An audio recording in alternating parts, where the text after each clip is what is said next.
Now, for more insight, it's a pleasure to welcome to studio Dan Perry, international affairs analyst, author of the newsletter Ask Questions Later, and the former Europe and Middle East editor at the Associated Press, and security analyst Jonathan Regev.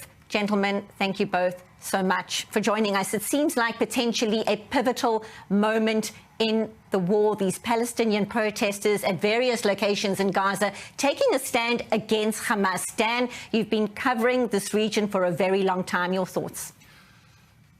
From the beginning, 2007, when Hamas took over Gaza, Israel and Egypt slapped on a blockade, hoping for a rebellion among the Palestinians, assuming there's a rational, logical connection between their suffering and their displeasure with Hamas. That never materialized. The policy has been a complete failure over 17, 18 years for a number of reasons. One of them is that Hamas runs one of the world's most brutal police states. Another is that anger towards Israel was real, genuine, deep, radical hatred of Israel that represents and aligns with Hamas ideology was very real. Now, however irrational and radical you might be, the suffering that the population has endured under Hamas because of Hamas since October 2023 is stupendous.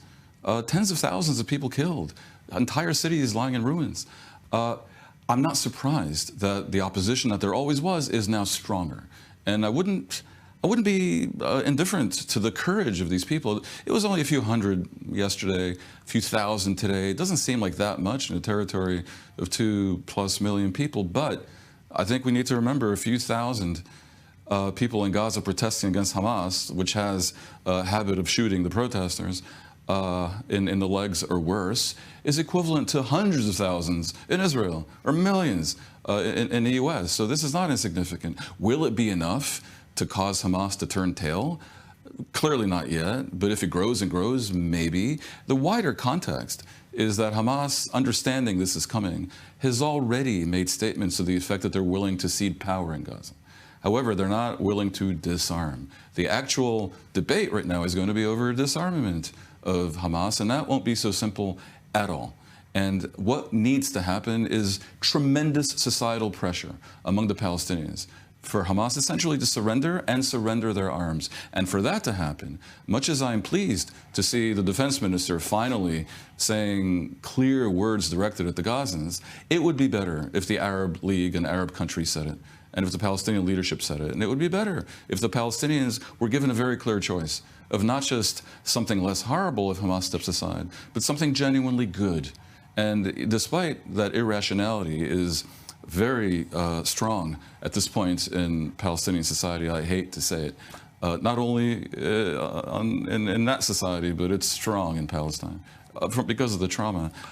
I think that would have an effect. And if you see polls and everyone senses a reality where 90% of the people want Hamas to disarm, that may be the pivotal moment.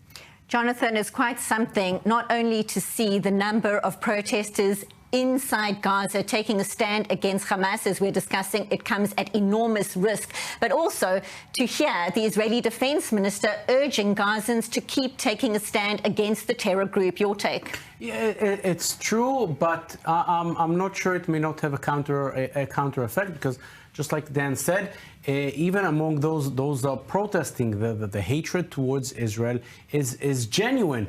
They're out there in the streets not because they're going to join the Zionist movement anytime soon, but because they're discontent with Hamas. There's a very clear difference between discontent with Hamas and alliance with Israel. These are two completely different things. And if anybody expects that these protesters will now align with Israel because they're discontent with Hamas, the answer is no. And if anyone thinks that these people will take to the streets because the Zionist Minister of Defense told them to do so, the answer is no. Therefore, it's not as if they will align with Israel. And perhaps even if this brings some kind of a change, even if something changes in Gaza, I think we can perhaps compare it with the change that we saw in Syria. One regime, which was terrible for Israel, is gone. Another regime is in. Is that regime good for Israel? Not so sure. So these people protesting in Gaza, is it remarkable? Absolutely. Is it something that perhaps Israel wants to see happening more and more? Absolutely. Will these people, will they bring the change? Not so sure. And even if they bring the change, is it something that would be favorable for Israel?